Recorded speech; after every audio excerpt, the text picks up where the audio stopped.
Hello दोस्तों, कैसे हैं आप सब लोग। सिविल सर्विसेज हब पर एक बार फिर से आपका स्वागत है। दोस्तों, आज के इस वीडियो में द हिंदू एडिटोरियल एनालिसिस करेंगे हम 8 अक्टूबर 2021 का। तो आइए बिना देरी किए शुरू करते हैं। दोस्तों, आज के जो डाटा पॉइंट में हमारा डिस्कशन है वो एयर पॉल्यूशन को लेकर, एयर की क्वालिटी को लेकर है। यहाँ पर आज जो डिफरेंट स्टेट्स हैं उन स्टेट्स के बारे में बताया गया है और उनका जो अभी प्रेजेंट जो सिनेरियो है, जो स्टेटस है, उसके इस बारे में यहाँ पे डिस्कशन किया गया है। कौन कौन से स्टेट हैं जहाँ पर पॉल्यूशन बहुत ज़्यादा है, कौन कौन से स्टेट हैं जहाँ पे पॉल्यूशन बहुत ही कम है, उसके बारे में यहाँ पे डिस्कशन किया गया है। तो इसमें दो स्टेट जो मेजर हैं वो निकल के आए हैं। उसमें पहला यूपी है, दूसरा महाराष्ट्र है। यहाँ पर जो पॉल्यूशन है वो सबसे ज़्यादा होता है, और जो पॉल्यूशन सबसे ज़्यादा यहाँ पर जिसका परसेंटेज निकल के आया है वो परसेंटेज हाउस होल्ड यूज़ की वजह से ही ज़्यादा निकल के आया है। और दूसरा जो यहाँ पे मेजर कंट्रीब्यूशन माना जा रहा है वो जो पावर सेक्टर होता है, वहाँ पर जो जनरेशन होता है, इंडस्ट्री जो होती है, वहाँ पर जो पावर का यूज़ होता है, उसके बाद में जो वेस्ट मटेरियल एयर में जाते हैं, तो उनकी वजह से यहाँ पे पॉल्यूशन होता है। तो उसको लेकर यहाँ पे बात की गई है कि उत्तर प्रदेश और महाराष्ट्र में जो पार्टिकुलेट मैटर होता है, PM2 जिसे कहते हैं, PM2.5 होता है, जिसका फुल फॉर्म होता है पार्टिकुलेट मैटर।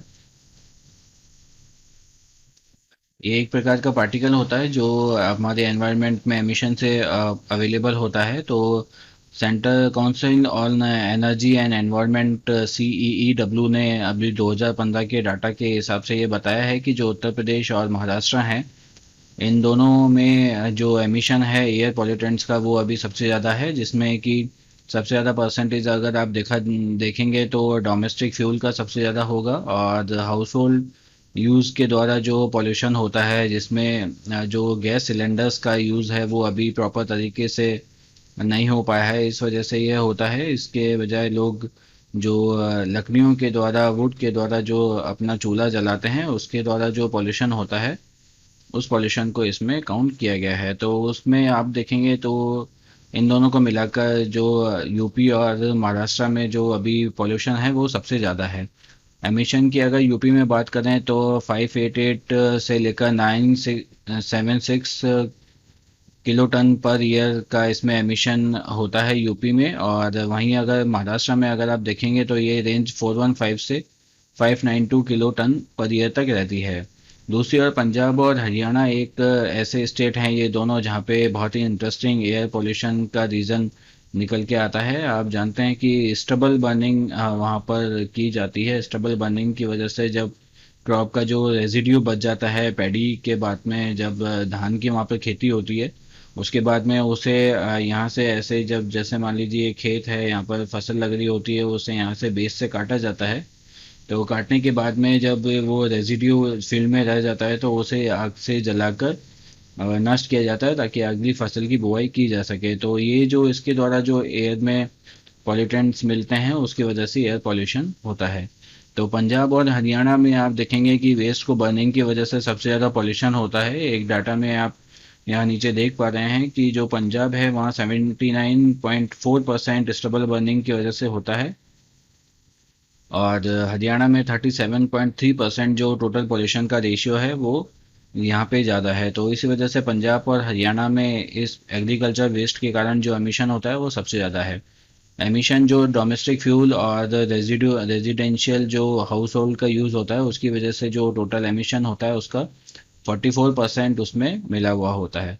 तो इसी प्रकार आप देखेंगे पार्टिकुलेट मैटर के जो स्टेट के हिसाब से जितने भी हमारे यहाँ पे जो 5 जो संस्थाएं हैं वो काम करती हैं जो एयर पोल्यूशन को मेजर करती हैं, जिसमें कि एडगर है, emission database for global atmosphere research है, एक्लिप्स है, फिर उसके बाद रीज है, फिर उसके बाद स्मॉग है जो स्पेशलाइज्ड मल्टीपोलर जनरेटर है। ये यूनिवर्सिटी ऑफ दिल्ली के द्वारा इसको रन किया जाता है।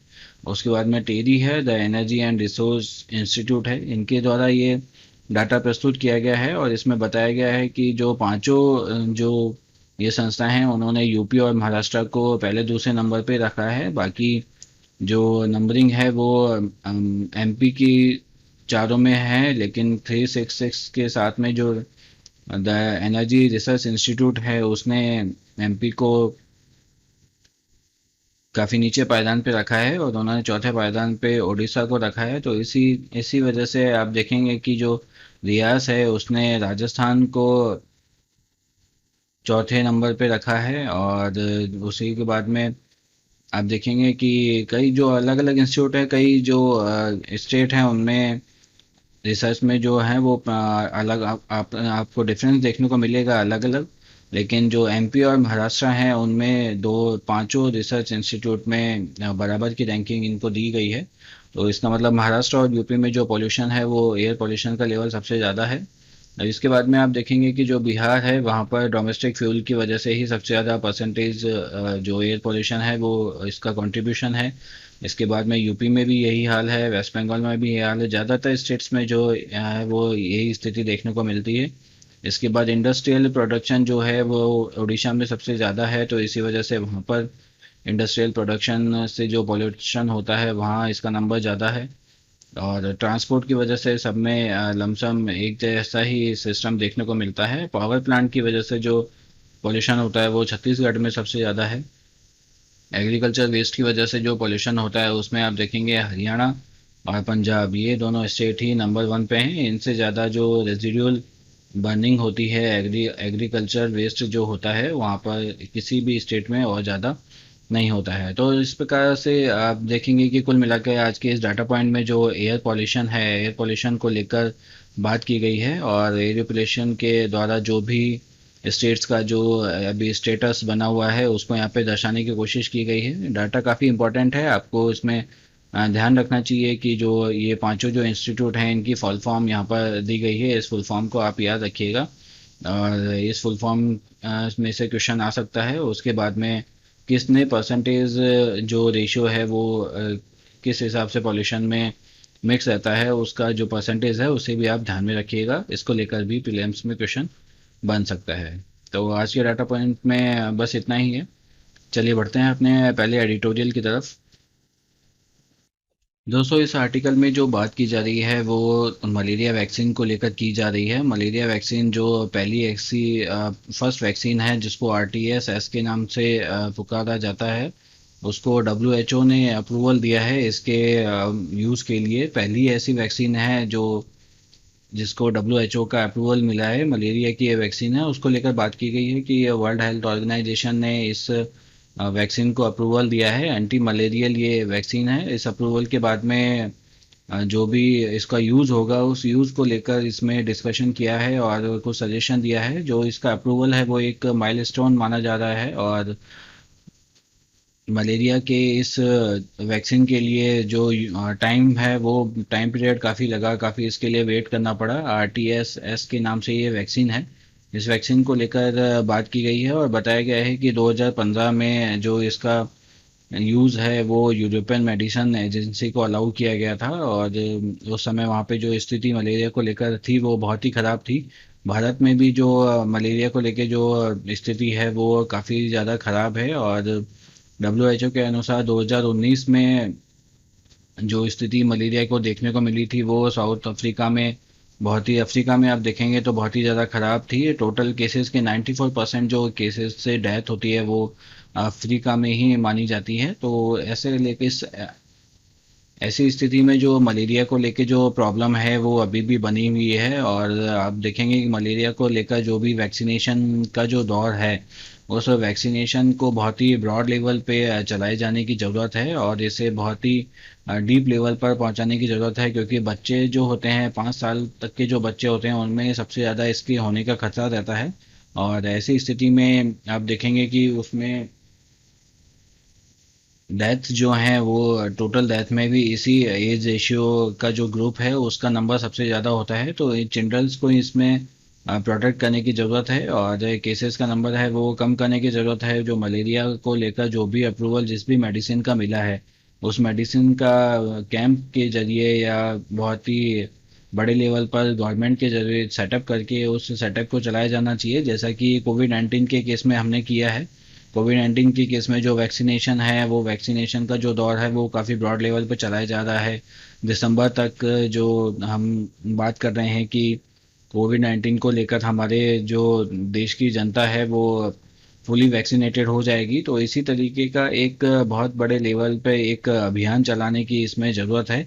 और WHO के द्वारा भी यही जो रिकमेंडेशन है वो दी गई है कि चाइल्ड हेल्थ क्लिनिक्स में इस तरीके का सेटअप किया जाना चाहिए, जिससे घना, केनिया और मलावी में 2 ईयर्स से किया जा रहा है। तो इसी प्रकार का सेटअप किया जाना ज़रूरी है। और कोविड 19 में हमने जिस प्रकार कोविड 19 के ऊपर कंट्रोल हमने अभी किया है, कोविड 19 के जो केसेस हैं वो लगातार कम हो रहे हैं, और इससे जो डेथ हो रही थी वो भी अभी नॉमिनल ही है, ना के बराबर ही है। तो ऐसी स्थिति को पाने के लिए मलेरिया जो है, उस मलेरिया को भी हमें इसी प्रकार का एक अभियान चलाकर इसे कंप्लीट करना होगा। और जो मलेरिया मुक्त जो WHO ने अभी इसमें सीन क्रिएट करने की बात की गई है, वो स्थिति को हम प्राप्त कर पाएंगे। तो कुल मिलाकर ये सजेशन इसमें आर्टिकल में दिया गया है कि मलेरिया एक ऐसी बीमारी है जिसकी तरफ गवर्नमेंट का जो ध्यान है वो कम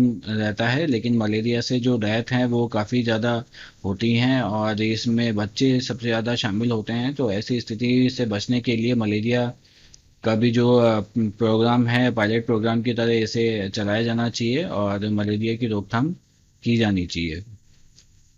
चलिए बढ़ते हैं अगले आर्टिकल की तरफ। दोस्तों, हाल ही में फिजिक्स का नोबेल पुरस्कार वो है उसको दिया गया है। सभी फील्ड में जो नोबेल पुरस्कार हैं वो दिए गए हैं, लेकिन फिजिक्स का जो नोबेल पुरस्कार है वो इस साल क्लाइमेट साइंटिस्ट जो हैं उनको दिया गया है, जो कि सभी को एक अचंभित कर देने की बात है। और उसी के बारे में इसमें डिस्कशन किया गया है कि किस प्रकार से क्लाइमेट साइंटिस्ट को इस प्रकार का ये अवार्ड देना, इस ये इंडिकेशन देता है कि जो नोबेल प्राइज़ की जो कमेटी है, जो नोबेल प्राइज़ साइंटिस्ट वैज्ञानिकों के लिए बहुत ही प्रतिष्ठित पुरस्कार इसे माना जाता है, वो भी ध्यान खींचना चाहता है क्लाइमेट चेंज की तरफ। और क्लाइमेट चेंज में जो ह्यूमन का बिहेवियर है, किस प्रकार से ह्यूमन एक्टिविटीज़ के कारण जो क्लाइमेट चेंज की प्रॉब्लम हो रही है उसकी तरफ ध्यान जाए, और जो साइंटिस्ट हैं और जो कंट्रीज़ हैं वो इसकी तरफ कार्य करें। तो इस प्रकार जो इस साल का जो फिजिक्स का जो नोबेल प्राइज़ है, वो नोबेल कमेटी ने जो 3 जनों को डिवाइड करने का डिसीजन लिया है, जिसमें जो पहला हाफ है, आधा जो प्राइज़ है प्राइज़ के रूप में जो इसमें जो भी चीज़ें दी जाती हैं उसमें से जो हाफ है वो सुयुकोरो मनाबे जो प्रिंसटन यूनिवर्सिटी यूएस में है, और क्लाउस हसेलमैन जो मैक्स प्लैंक इंस्टीट्यूट जर्मनी से संबंध रखते हैं, इनको इसका हक दिया जाएगा। इन्होंने क्लाइमेट चेंज के ऊपर कार्य किया है और इस प्रकार का एक सेटअप डेवलप किया है, जिससे जो ह्यूमन एक्टिविटीज़ हैं क्लाइमेट चेंज को लेकर, उन ह्यूमन एक्टिविटीज़ को इसमें पता लगाया जाता है, और 2.3 डिग्री सेंटीग्रेड तक का जो चेंज है क्लाइमेट में उसे भी इसमें पता लगाया जा सकता है। तो इस प्रकार से जो ये डेवलपमेंट है वो इनके द्वारा की गई है, और इस डेवलपमेंट के लिए जो नोबेल प्राइज़ का जो हाफ है वो इन्हें प्रोवाइड किया गया है, इन्हें अवार्ड किया गया है, सॉरी। तो इसीलिए इनको जो हाफ नोबेल प्राइज़ इनको दिया गया है। दूसरा जो हाफ नोबेल प्राइज़ है वो जॉर्जियो पलासी को दिया गया है। इन्होंने भी जो स्पाइनेंजा यूनिवर्सिटी ऑफ रोम से ये संबंध रखते हैं, इटली में यह यूनिवर्सिटी है। इन्होंने एक ऐसे स्पिन ग्लासेस का डेवलपमेंट किया है जिसमें जो मैथमेटिकल और फिजिकल दोनों तरह का ये इनोवेशन है, और रिप्लिका सिमेट्री से इसमें वर्किंग की जाती है, जो कि बायोलॉजी, मैथमेटिक्स और न्यूरो साइंस तीनों में इसे काम में लिया जा सकता है। और जो बेसिक जो बायोलॉजी में इसका जो यूज़ है वो नर्व सेल्स में किस प्रकार से जो डाटा है वो स्टोर होता है उसे जांचने के लिए इसका उपयोग किया जाता है। तो इस प्रकार से जो ये तीनों लोग हैं, उन लोगों को ये इस साल का नोबेल प्राइज़ दिया गया है। मेन जो इसमें जो बात है वो यही है कि किस प्रकार से जो फिजिक्स का इस प्रकार का जो नोबेल प्राइज़ दिया गया है वो बहुत ही डिफरेंट सब्जेक्ट्स पे दिया गया है। हमेशा से जो फिजिक्स का नोबेल प्राइज़ है वो बहुत ही सिंपल फिजिक्स के लिए जो मैटर होते हैं उनको दिया जाता है। यहाँ तक कि जो रोबोटिक्स होता है, जिसमें कि बहुत ही रोबोटिक्स है, और जो स्पेस में जो एरोनॉटिक्स होती है, स्पेस एरोनॉटिक्स है, उसको भी जिसमें ये एक सटीक कैलकुलेशन की ज़रूरत होती है, उसे भी एक सिंपल सिस्टम ही फिजिक्स के द्वारा माना जाता है। तो इस प्रकार से जो सिंपल सिस्टम होते हैं उनके लिए नोबेल प्राइज़ दिया जाता है, लेकिन इस बार जो नोबेल प्राइज़ दिया गया है वो क्लाइमेट चेंज जैसे सब्जेक्ट पर दिया गया है, जिसे कि डिस्क्राइब करने के लिए या किसी को समझाने के लिए भी उसमें काफ़ी सारी चीज़ों को करना पड़ता है। जैसे कि आपने देखा होगा कि यूएस के जो प्रेसिडेंट मिस्टर डोनाल्ड ट्रंप थे, वो ये मानने को तैयार ही नहीं थे कि क्लाइमेट चेंज या एनवायरनमेंट जैसी कोई प्रॉब्लम भी अभी उत्पन्न हो रही है। तो इस प्रकार की सब्जेक्ट्स को चुनना और दूसरी तरफ एक ऐसे सब्जेक्ट के लिए जैसे स्पिन ग्लासेस हैं, ऐसे सब्जेक्ट के लिए नोबेल प्राइज़ देना ये इस बात की ओर इशारा कर रहा है कि जो नोबेल प्राइज़ है कमेटी है वो भी इस बात को मानती है कि क्लाइमेट चेंज वाकई में होता है। और जो क्लाइमेट चेंज है वो सबसे ज़्यादा इसका जो प्रभाव है वो ह्यूमन एक्टिविटीज़ के वजह से हो रहा है। तो इसी वजह से इस आर्टिकल में यही बात कही गई है कि जो कॉन्फ्रेंस ऑफ पार्टीज 26 की जो बैठक थी उसमें भी इसी तरफ क्लाइमेट चेंज की तरफ इशारा किया गया है कि अब कंट्रीज़ को क्लाइमेट चेंज जो रेगुलेट करने के लिए बिल्कुल बाउंड किया जाएगा। और उसी की तरफ नोबेल प्राइज़ कमेटी ने इस साल का ये नोबेल प्राइज़ इन लोगों को देकर भी यही इशारा किया है। तो इस आर्टिकल में यही बताया गया है। आप ध्यान रखिएगा कि जो इस साल का जो नोबेल प्राइज़ है वो किस क्षेत्र में दिया गया है और किसे दिया गया है। चलिए बढ़ते हैं अगले आर्टिकल की तरफ। दोस्तों हाल ही में किसानों से रिलेटेड दो रिपोर्ट्स पब्लिश की गई हैं, जिसमें एक रिपोर्ट तो आईडीईए के द्वारा दी गई है, जिसे Indian digital ecosystem of agriculture कहा गया है। Ministry of agriculture farmers welfare के द्वारा यह पब्लिश की गई है। तो ये एक तो आईडीईए तो गवर्नमेंट सेक्टर की रिपोर्ट है। इसके अलावा दूसरी एक रिपोर्ट पब्लिश की गई है जो बायो के करके एक दूसरी कंपनी है, जो एक प्राइवेट सेक्टर की कंपनी है, जिसे Indian agriculture ripe for disruption for a private organisation के द्वारा एक इसे जारी किया गया है, जिसे बेन एंड कंपनी इसका पूरा नाम है। इसके द्वारा ये रिपोर्ट जारी की गई है। तो ये दो रिपोर्ट एग्रीकल्चर सेक्टर को देखकर और फार्मर्स की जो अभी प्रेजेंट डे सिचुएशन है उसको लेकर इसमें बात की गई है और ये रिपोर्ट जारी की गई है। इस रिपोर्ट में इसी बात को दर्शाया गया है कि किस प्रकार से जो अभी किसानों की जो स्थिति है, फार्मर्स की जो स्थिति है वो किस प्रकार की है और इसमें किस प्रकार का इम्प्रूवमेंट है वो देखा जा सकता है। बेन एंड कंपनी की जो रिपोर्ट है वो कम्प्लीटली डाटा बेस है। इस डाटा को इसमें प्रदर्शित किया गया है कि किस प्रकार से फार्मर्स की या जो अभी स्थिति है वो उसको और इम्प्रूव किया जा सकता है। बेसिकली इसमें जो बात की गई है वो फार्मर्स की इनकम को लेकर बात की गई है कि ये जो फार्मर्स की इनकम है उसको बढ़ाना चाहिए। और फार्म सेक्टर में अभी भी आप देखेंगे 370 बिलियन डॉलर तक का इन्वेस्टमेंट अभी तक इसमें है, जो कि आगे आने वाले 2-3 सालों में 2025 तक इसमें 35 बिलियन का और इन्वेस्टमेंट होने वाला है। तो इससे पता चलता है कि जो फार्म सेक्टर है वो काफ़ी वास्ट है, काफ़ी बड़ा सेक्टर है, तो इसलिए फार्मर्स की तरफ ध्यान देने की बहुत ज़रूरत है। दूसरी तरफ जो आईडीईए की रिपोर्ट है, जो गवर्नमेंट रिपोर्ट है ministry of agriculture and farmer welfare की, उस रिपोर्ट में भी सेम यही बात कही गई है, लेकिन उसे दूसरी तरीके से बताया गया है कि एक डिजिटल एग्रीकल्चर का जो एनवायरनमेंट है उसे डेवलप करने की ज़रूरत है।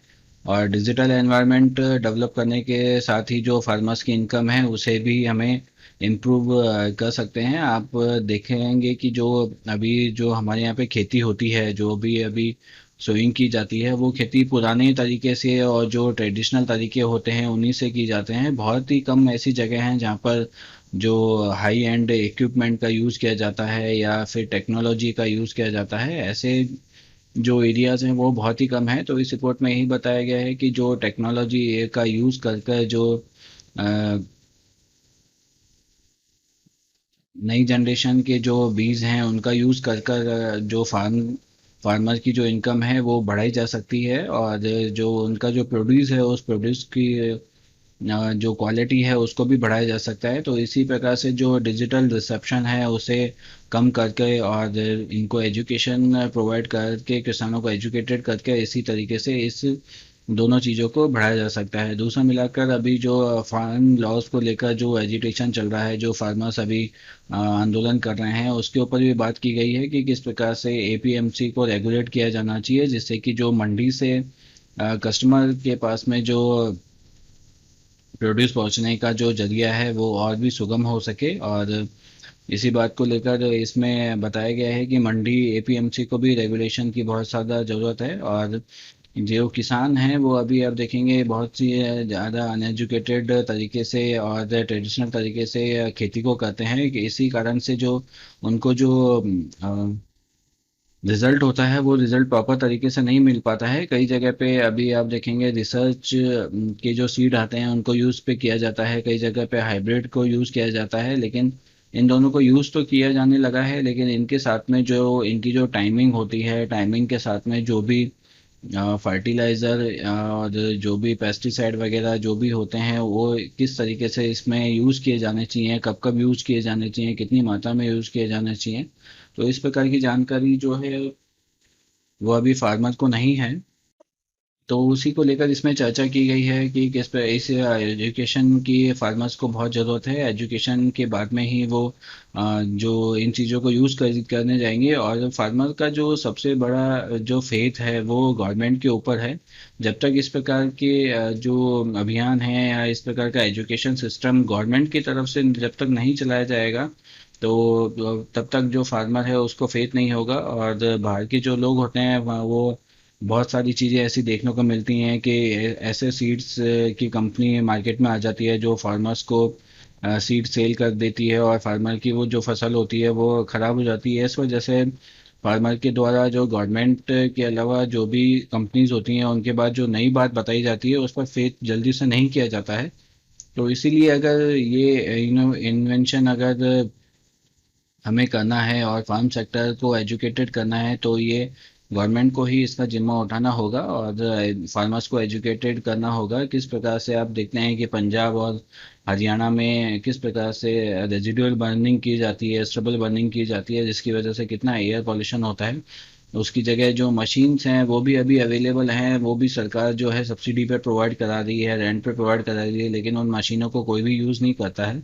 तो इस प्रकार की स्थिति है वो पूरे देश में देखने को मिलती है। अलग अलग जगह पे अलग अलग तरीके की प्रॉब्लम है जो कि फार्मर एजुकेशन से रिलेटेड हैं। उन्हीं को लेकर इसमें बात की गई है कि हमें ये जो डाटा रिवोल्यूशन है उसको हमें इसी तरीके से पॉजिटिव वे में लेके चलना चाहिए, और किसान को इस डाटा को प्रोवाइड करके उसी प्रकार से एजुकेशन करके और एग्रीकल्चर को भी एक बिजनेस के तौर पर डेवलप करना चाहिए, जिसमें टेक्नोलॉजी और इनोवेशन दोनों का समावेश किया जा सके। चलिए बढ़ते हैं अगले आर्टिकल की तरफ। दोस्तों इस आर्टिकल में जो बात की गई है वो कम्युनिटी और डिजास्टर मैनेजमेंट को पंचायती राज इंस्टीट्यूशंस को भागीदारी देने को लेकर की गई है। और पंचायती राज इंस्टीट्यूशंस जो हैं वो इनकी शुरुआत जो राजस्थान का नागौर ज़िला है वहाँ से की गई थी 1959 में। उसके बाद से ही लगभग आप देखेंगे 2,60,512 पंचायती राज इंस्टीट्यूशंस जो हैं वो देश में काम कर रहे हैं। तो इस प्रकार से जो पंचायती राज इंस्टीट्यूशंस का जो नंबर है वो देश में लगातार बढ़ता जा रहा है। और रूरल जो डेमोक्रेसी हमारे देश की होती है उसकी बैकबोन इसे ही माना जाता है पंचायती राज इंस्टीट्यूशन, क्योंकि 3 लेवल पर ये कार्य करते हैं। एक तो पंचायत में आप देखते हैं सरपंच होता है, और दूसरा आप देखेंगे कि पंचायत जो समिति होती है उसमें प्रधान की पोस्ट होती है। इसके अलावा आप देखेंगे कि जिला परिषद भी एक सेटअप होता है जिसमें जिला प्रमुख करके और अन्य जो सदस्य होते हैं, जिला प्रमुख हेड होता है, यहाँ पे प्रधान हेड होता है, यहाँ पे सरपंच हेड होता है। और जिला प्रमुख के साथ में कई अन्य सदस्य हैं, जैसे वार्ड पंच है, पंचायत समिति मेंबर हैं, जिला परिषद के मेंबर हैं, वो भी लोग होते हैं जिन्हें की जो पब्लिक होती है वो डायरेक्टली इन्हें वोट कर कर चुनती है। और इसी प्रकार से जो ग्रास रूट लेवल से जो वोटर है, विलेज का जो वोटर है, वो वोट कर कर इन लोगों को चुनता है। तो इसी प्रकार से पंचायती राज इंस्टीट्यूशन है उन्हें और बेहतर डेवलप करने की बात इसमें कही गई है। और डिजास्टर मैनेजमेंट जैसा जो टॉपिक है, जैसा जो चैप्टर है, और अदर जो चैप्टर हैं उनको क्लाइमेट चेंज से लेकर जो चैप्टर हैं उनको लेकर पंचायती राज इंस्टीट्यूशन के जो भी डॉक्यूमेंट्स हैं, जो भी एक्ट्स हैं, उसमें इसको इंक्लूड करने की बात की गई है। क्योंकि आप देखेंगे कि अभी कोविड-19 के समय में जब महामारी का दौर चला था, तो उस महामारी के दौर में जो पंचायती राज इंस्टीट्यूशंस हैं उन्होंने बहुत ही ग्रास रूट लेवल पर जो मैनेजमेंट है वो किया था। ग्राम सभाओं में जो कोविड को लेकर गाइडलाइन थी उनको प्रस्तुत किया गया था, लोगों को समझाया गया था। जो विलेज के लोग हैं, जो गांव के लोग हैं, विलेजर्स हैं, उन्हें इस बात के लिए तैयार किया गया था कि कोविड-19 एक बहुत ही भयंकर बीमारी है जो कि बहुत तीव्र गति से फैल रही है। उसे रोकने के लिए क्या क्या स्टेप्स लिए जाने चाहिए, क्या क्या गाइडलाइन इन्हें माननी चाहिए, उन सब चीज़ों को बारे में भी इसमें चर्चा की गई थी। तो इन सबको आप देखेंगे तो आप ये जानेंगे कि भाई किस प्रकार से पंचायती राज में वो वर्क कर रहे हैं और उन्हें किस प्रकार से अभी डेवलप करने की इसमें ज़रूरत है। तो इसीलिए डिज़ास्टर मैनेजमेंट जो किया है पंचायती राज इंस्टीट्यूशंस ने, उनसे इनकी काबिलियत का पता चलता है और इनकी जो कैपेसिटी है उसे बिल्ड करने का जो समय है वो अब आ गया है कि इस प्रकार के जो टॉपिक्स हैं वो इसमें इंक्लूड किए जाएं और इन्हें जो स्वायत्ता है वो इन्हें इस क्षेत्र में भी प्रदान की जाए, ताकि जो डिजास्टर जो गांव में होते हैं, कई कई जगह आप ऐसे देखते हैं कि कोई किसी भी पंचायत में या किसी भी गांव में जो लोकल नदी होती है, जो रिवर होती है, वो सिर्फ बरसात के समय में ही बहती है, तो उसमें पानी आने की वजह से कई जो उफान है वो आ जाते हैं। तो ऐसे में अगर लोकल लेवल पर जब डिजास्टर मैनेजमेंट का सिस्टम जब चलेगा, तो उस समय पे जो पंचायती राज इंस्टीट्यूशन है वो उनके पास में पावर होगा और ऐसी स्थिति से निपटने के लिए वो लोग तैयार रहेंगे। तो इसी वजह से जो कोविड-19 का मैनेजमेंट है वो प्रॉपर तरीके से इन लोगों ने किया है और इसी वजह से इन लोगों को इस प्रकार की जो पावर है वो दी जानी चाहिए। तो इसी के बारे में इस आर्टिकल में बताया गया है कि किस प्रकार से पंचायती राज इंस्टीट्यूशन जो हैं वो डेवलप किए जा सकते हैं। तो दोस्तों, आज के द हिंदू एडिटोरियल एनालिसिस में बस इतना ही। आज का ये वीडियो आपको कैसा लगा हमें कमेंट बॉक्स में ज़रूर बताइएगा। साथ ही इस वीडियो से रिलेटेड आपके पास में अगर कोई सुझाव हो तो उन्हें भी हमें कमेंट बॉक्स में ज़रूर साझा कीजिएगा। साथ ही इस चैनल को लाइक, शेयर और सब्सक्राइब भी कीजिएगा। फेसबुक, ट्विटर और इंस्टाग्राम पे हमें फॉलो करिए। आज के लिए बस इतना ही। कल आपसे फिर मुलाकात होगी। तब तक अपना और अपनों का ख्याल रखिए। जय Hind and thanks for watching.